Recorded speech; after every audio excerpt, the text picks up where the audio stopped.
Hello, and welcome. Welcome once again to the Start, Scale, and Succeed podcast, the only podcast that grows with you through all 7 stages of your journey as a founder. Today's guest here with us today is Matt Gerlach, and he's going to take us deep into the heart of the founder who's asking themselves, is this it? Is this really as good as it gets?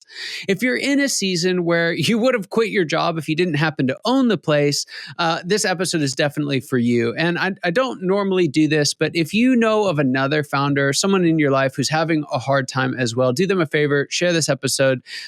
As we get into it, you'll understand why, but share it with them too. They'll be glad that you did. All right, who is Matt? Matt is a trusted guru for entrepreneurs with a proven track record of helping dozens of startups scale to 7, 8, and 9 figures over the past 15 years. A deep understanding of many of entrepreneurs' struggles complements his expertise. After launching his first business, Matt encountered debilitating anxiety and depression. He emerged as a beacon of transformation by investing over $200,000 in 10,000 hours of personal healing and growth. Confronting the healing his past gave Matt the confidence and strength to scale his business, earning himself an impressive $1 million per year. Matt, you've got a handful of steps that I found really, really helpful for folks. And they're crazy obvious, but that doesn't make them any less real or important. And actually, I've found it makes them easier to miss. So I'm wondering if we could walk through, there's 6 of them, and we may not get through all of them. We'll show folks how they can get to the last ones if we don't make it there. But I'd like to walk through, just starting at the top. Step number 1, you make a big point of focusing on where are you now, and I think that's an easy step to skip because we want to jump to vision and destination and where you're going. But why is it that you started with the current situation in step 1? Yeah, Scott, thanks for the question. And I love what you said about the steps being pretty simple. They're not overly complicated. And it's really a derivative of my healing journey.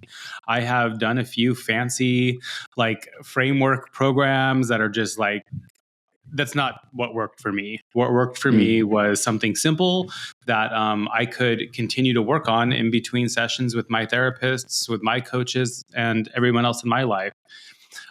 We start with where are we now? Because we need to get a real firm understanding of what is going on. What is the why we want to change? So many people come in and say, I want to make $1 million a year, for example, or I want to have a better marriage. But why? Where are we? We want to have a better marriage because right now my wife and I are fighting all the time and it's destabilizing. And it's destabilizing because growing up, my parents fought all the time. We need to get that foundation so we know what to anchor to. So between the steps that we put together that my clients take, there needs to be a why behind this. That's what gets things to stick. And we can't just stay at the surface level. And there's plenty of coaches out there that'll help you attain those surface level, those outwardly successful goals. I'm about the internal success, the inward success, as I call it, helping people create lives helping people create lives that feel as good on the inside as they look on the outside. Yeah.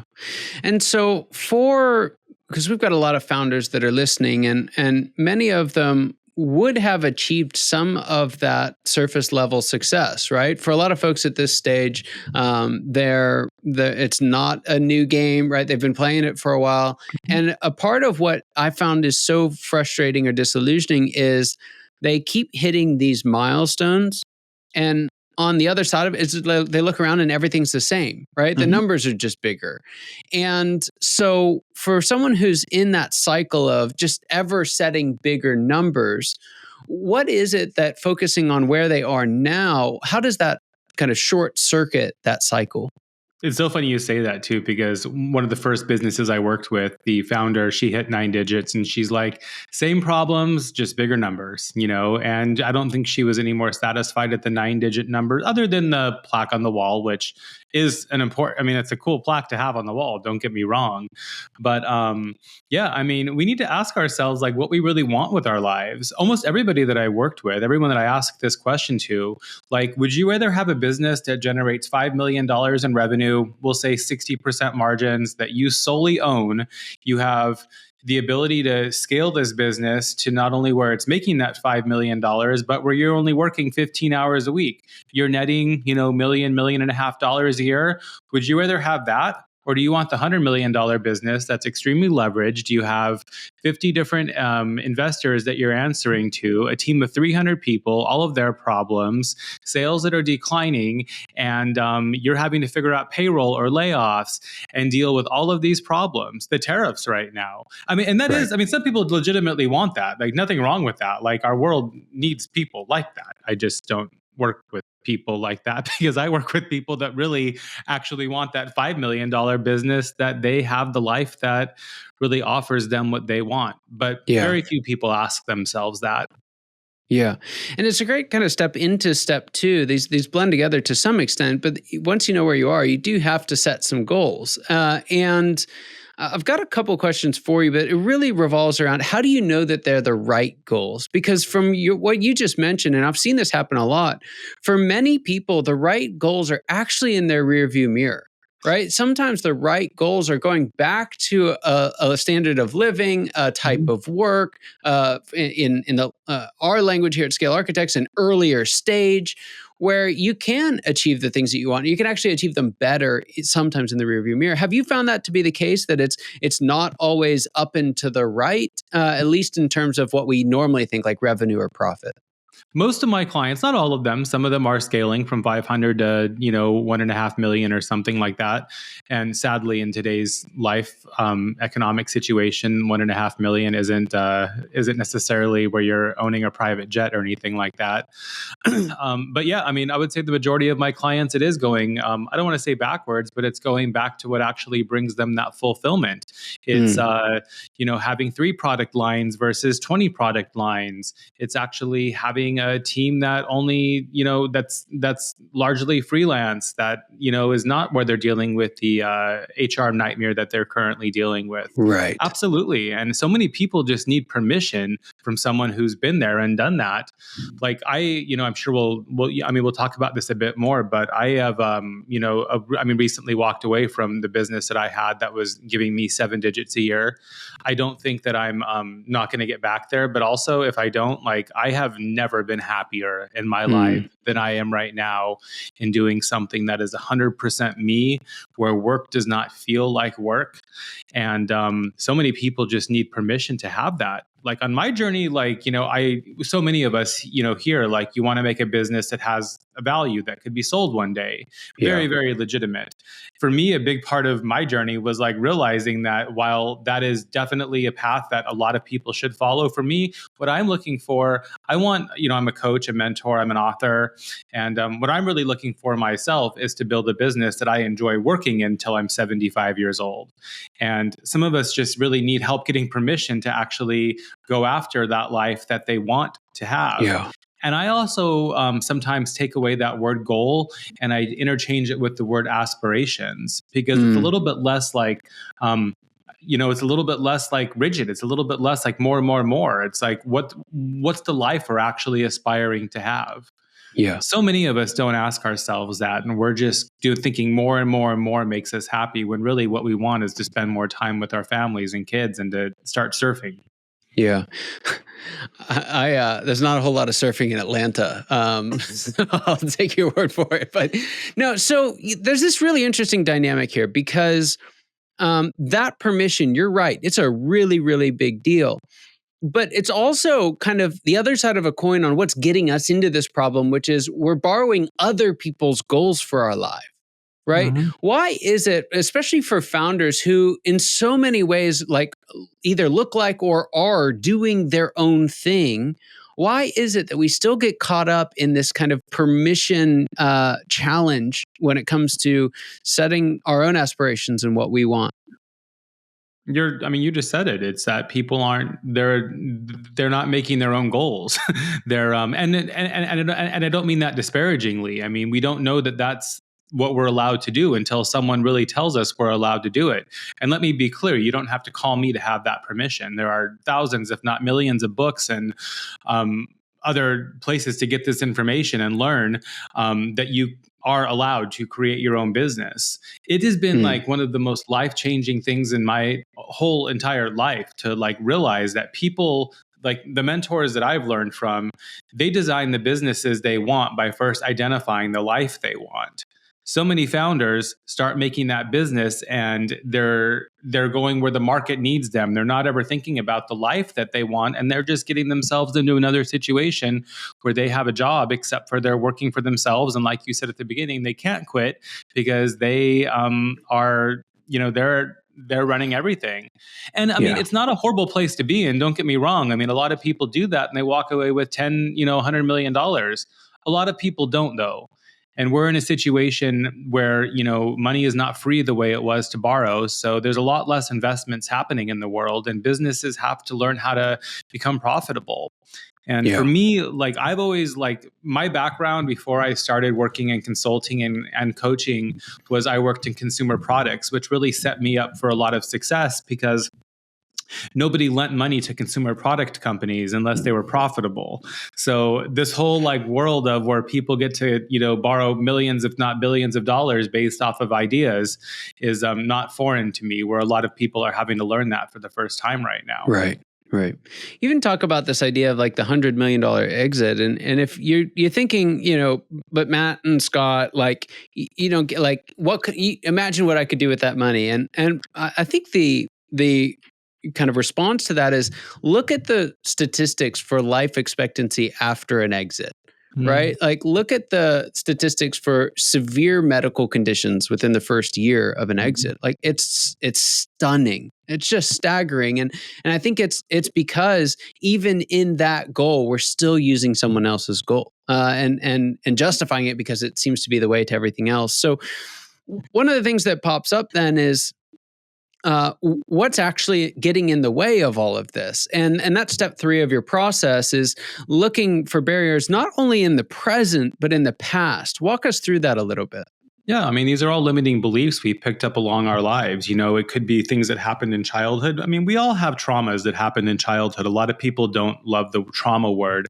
For me, a big aha happened to me several years ago when I learned the difference between what they call big T trauma, which is, horrible things like, violence, sex crimes, prisoner of war type things. And a lot of us didn't experience that. There's this thing called little T trauma, which is normal traumas. It's your dad telling you you're a piece of crap your whole life. It's your mom nagging at you for not being good enough. All of these things have an impact on us. And then we're still that 40 or that 50-year-old founder who is trying to please somebody when really we need to learn to love ourselves and create the life that we want. We're adults and we get to do that. We get to decide if we want. I just came back from Vietnam a week ago where, going to Vietnam and I went with my partner and his family, 5 of us, we had a lot of delicious food for $15 for all 5 of us, So you really start to see, I mean, that's why people are moving in a lot of cases because there is a lot of freedom to do something that really fits the life that we want. And I love that you said that about the $100 million exit, because as somebody who made a 7-digit paycheck, I couldn't spend it all. I live in Los Angeles. I am assuming this is in the top 5 most expensive places to to live in the entire world. I have a beautiful home, nice home, and I couldn't spend $1 million a year. I mean, I could try and spend it. Don't get me wrong. It's not that hard to spend. But other than, I was talking with somebody the other day about this, really, if I can't have a private jet, there's really nothing less. I mean, there's really nothing left that I need in my life. And I'm probably not on the trajectory to have a private jet. And I'm at complete peace with that. Yeah. But like you said, I think it was one of the Disney grandchildren came out recently and said, if you need more than $999 million, you're a psychopath. I'm not necessarily accusing anybody of being a psychopath, but it is funny because for decades I've been saying that.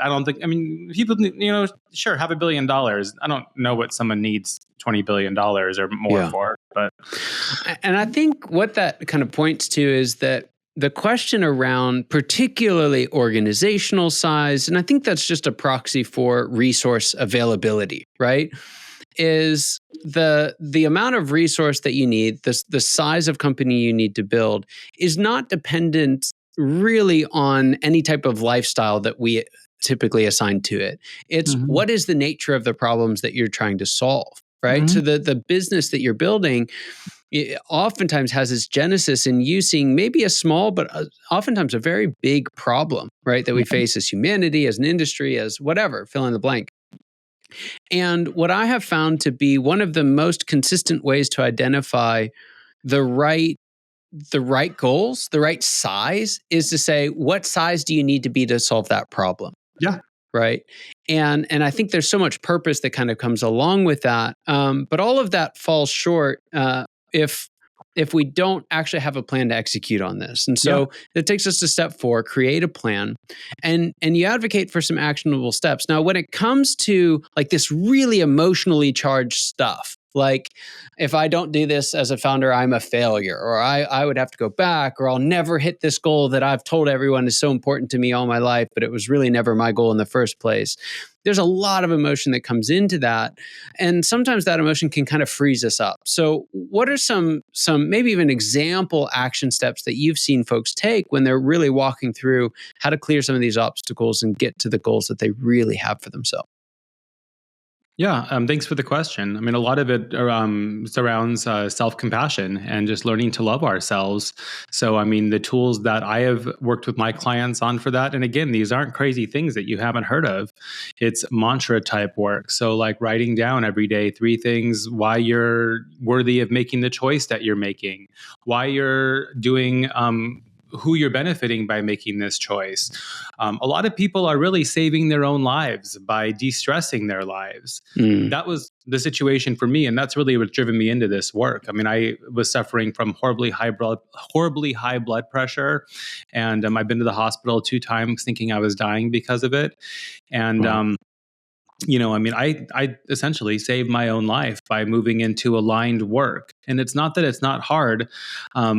It's aligned work. So, I work with my clients on just getting wellness practices going. So yoga, hiking, not having their email on their phones and taking time off. What's been really mind blowing for me is that as I'm always reading and I'm always learning. It's a big part of my life. And it's really, quite honestly, what's driven me towards this professional life of helping other people, because I'm kind of selfishly helping myself by just constantly being in growth environments. But like everybody I talk to who is a high performer, high achiever, like really, really high up, they take so much time for themselves to unwind, because you can't be going all the time and be effective. You just can't do it.